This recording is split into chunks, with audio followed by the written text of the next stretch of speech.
Salut tout le monde. Et voilà, on est dans la petite vidéo du vendredi. Il n'y en a pas eu ce lundi-ci à cause que c'était plus ou moins le lundi de Pâques. Et donc j'ai préféré ne pas vous faire de vidéo, mais tout simplement réfléchir à une vidéo de manière plus pertinente. Alors aujourd'hui, on ne va pas faire une vidéo sur un film ou une série, même si c'est vrai, on va pouvoir citer quelques séries. Je vais recentrer un peu le cadre, même si j'adore quand c'est légèrement décentré, parce que je n'aime pas les vidéos centrées et les photos centrées, parce que je trouve ça inesthétique, hein, tout mettre au centre. Il faut qu'il y ait une raison légitime pour pouvoir justifier qu'on mette quelque chose vraiment au centre. Voilà. Bref. Donc aujourd'hui, on va parler d'amitié et les nuances de l'amitié. Il y a un très bon article, je pense, que je vais partager avec vous en lien, euh, qui s'appuie sur des recherches d'un psychologue américain, une psychologue américaine qui s'est principalement focalisée durant toutes ces années sur l'analyse des études des relations entre les êtres humains, surtout sous l'angle de l'amitié, pas de l'amour, mais vraiment de l'amitié. Et elle a fait plusieurs types de catégories d'amis. Alors, souvent dans mon blog, je vous ai parlé de ces amis occasionnels, ces amis d'occasion, et elle en parle, donc ce qui prouve que je suis content. Ce que j'ai argumenté plusieurs fois et maintes fois n'est pas entièrement fait au hasard, et donc ça existe vraiment.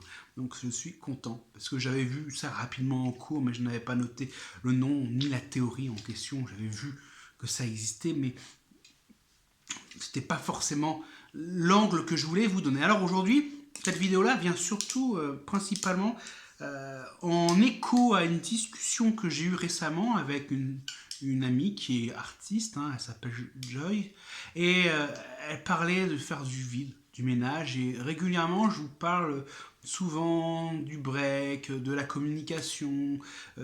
Lorsque vous faites quelque chose, ne faites pas l'erreur d'accrocher les gens, un peu à l'image de l'épisode de How I Met Your Mother, où on parle de ces relations où on accroche quelqu'un au mur et on ne le décroche jamais, et il est tout le temps à vivre dans l'attente. Et on parle évidemment souvent de ces personnes qui occasionnellement sont là. Je vous ai parlé également de l'homme de la situation, l'ami de la situation, mais il y a souvent cette question quand on fait le grand ménage de printemps, et là avec le confinement, le télétravail, tout le monde a pris un peu de distance et on se pose la question sur la valeur véritable de nos amis, de nos gens qu'on côtoie tous les jours. Et vous avez peut-être remarqué, il y a certaines personnes dans votre vie, vous avez beau ne pas leur parler tous les jours, à chaque fois que vous leur parlez, c'est comme si vous les avez vus hier. C'est magique, c'est certains types de relations, c'est comme ça. J'en ai quelques-unes, hein, et le pire, ce n'est pas forcément les personnes avec qui on a énormément, énormément été proches pendant très longtemps. Ce sont des relations très particulières. C'est-à-dire que c'est des gens, tu vas peut-être leur parler 5-6 fois par an, mais vous avez toujours cette capacité à vivre quelque chose ensemble d'un point de vue communication. Et ça, je trouve ça fabuleux. Et donc, la grande question qu'on peut se poser maintenant avec le confinement, beaucoup de gens ont pris de la distance, beaucoup de personnes ne se parlent plus. Alors, on peut se dire, tiens, c'est une personne avec qui... c'est une personne qui finalement ne me parlait que par intérêt, ou c'était un ami d'occasion, ou une connaissance d'occasion, un simple collègue. Et non, en réalité, ce qu'on oublie, c'est que tout le monde vit dans un système où il y a quelqu'un qui avait dit il n'y a pas très longtemps, enfin j'aime pas, quelqu'un qui a dit, ça fait penser à Carl Bruni, non mais c'est pas ça, il y a un psychologue de la famille, hein, qui avait étudié ce qu'on appelle les relations. C'est-à-dire que on ne peut entretenir au quotidien qu'à peu près 5 vraies relations. C'est-à-dire que ça se tient sur les doigts d'une main. C'est-à-dire que vous ne pouvez pas vous investir plus. Ce qui fait que vous avez votre famille, voilà, vous mettez dans votre famille les gens, mais vraiment votre famille que vous voyez tous les jours. Vous avez votre femme, votre copain, voilà. Vous avez votre meilleur ami, mais vraiment votre meilleur ami. C'est-à-dire que c'est vraiment la personne avec qui vous parlez tous les jours. C'est la personne avec qui vous passez du temps, la personne avec qui vous échangez tout le temps par SMS. Et après, vous avez la personne qui est ce qu'on appelle l'ami proche. Alors, l'ami intime, mais pas l'ami proche. C'est-à-dire que l'ami proche, il ne jouit pas des mêmes exclusivités que le meilleur ami ou l'ami intime. C'est-à-dire que le meilleur ami, c'est le best. C'est comme les Anglais disent, c'est mon frère, quoi. Et ce n'est pas la même chose. C'est-à-dire que le vrai meilleur ami, le best, quoi, il connaît toute votre vie pratiquement. Il sait tout sur tout. Il sait vos réactions. Il sait ce que vous aimez. Il sait ce que vous voulez. Et à côté de ça, vous avez l'ami proche. Un bon ami, il ne sait pas tout de vous, mais il a connaissance. Et donc, le vrai problème en amitié, c'est que là, vous allez le faire, c'est qu'on ne sait pas sur quelle échelle de valeur les autres nous situent. Et il y a beaucoup de psychologues qui le disent, personne n'est infaillible. Alors, ce qui veut dire que souvent, on attend des autres la même chose qu'on leur donne. On attend un rapport de réciprocité. Voilà. Et le problème, c'est qu'on ne peut pas avoir un rapport de réciprocité, parce que sinon, il faudrait que tout soit noté et tenir les comptes. Et tenir les comptes sans cesse, ce n'est plus vraiment de l'ami. Il y a une citation que j'essaie de retrouver depuis longtemps. Alors, si vous la trouvez, si vraiment vous la trouvez, vous trouvez l'auteur de cette citation-là, c'est une maxime que j'avais lue dans le petit quotidien, l'agenda qu'on avait au collège quand j'étais en 5e.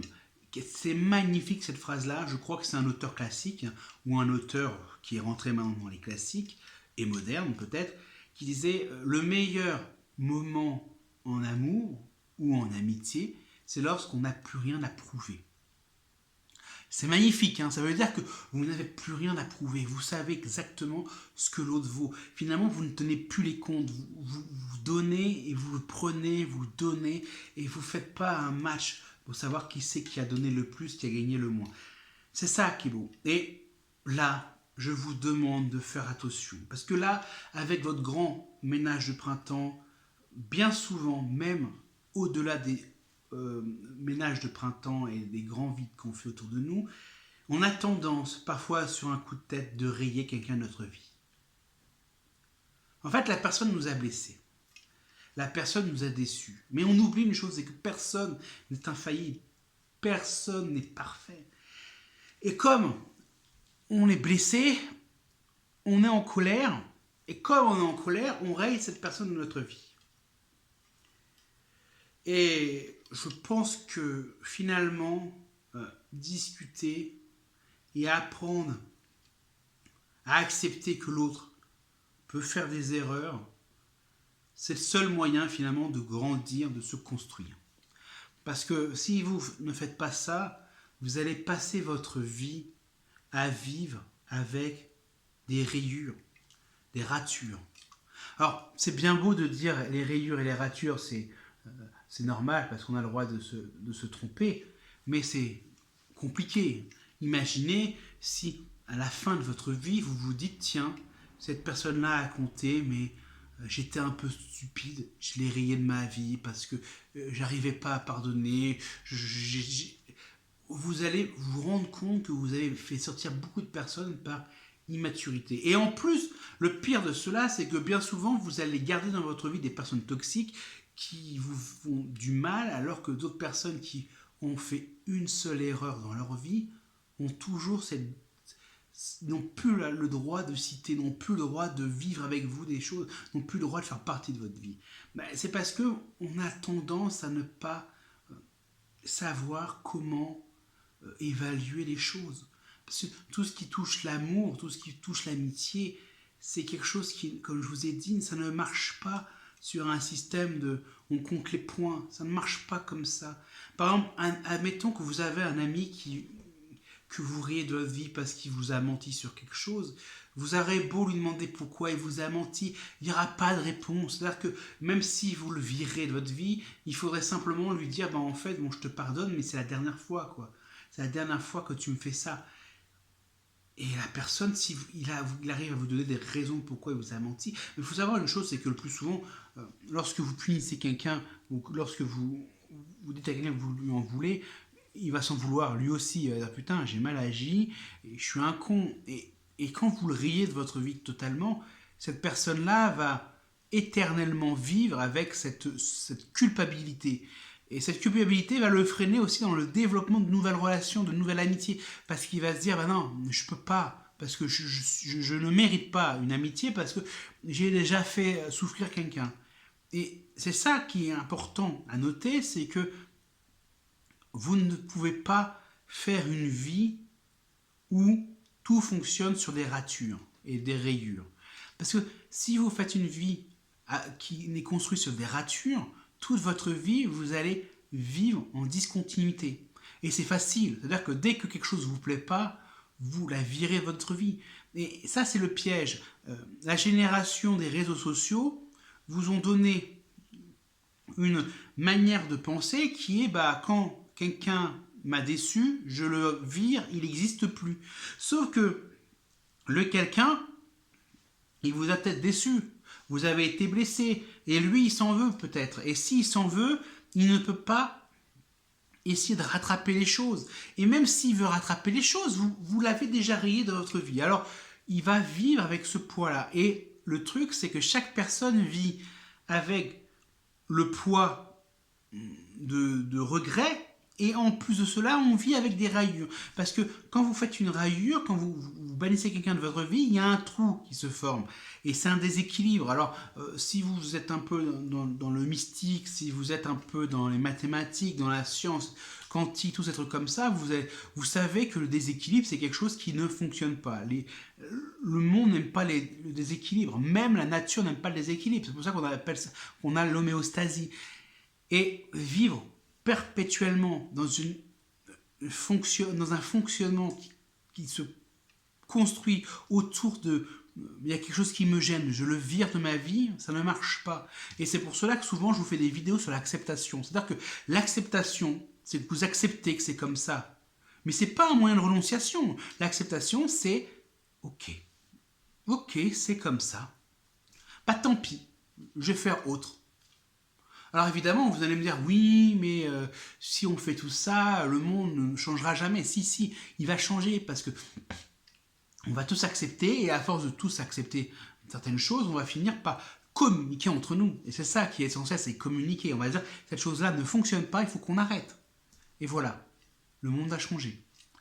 Alors, c'est pour cela que je vous dis, si vous faites votre petit nettoyage de printemps, votre vide-grenier, ne le faites pas mal.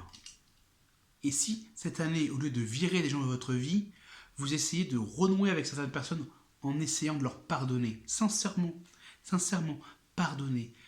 Prenez contact et dites, bah excuse-moi, je suis désolé, je reconnais que j'ai été blessé de ce qui s'est passé, je reconnais que ça m'a déçu, et je me rends compte maintenant que c'était futile.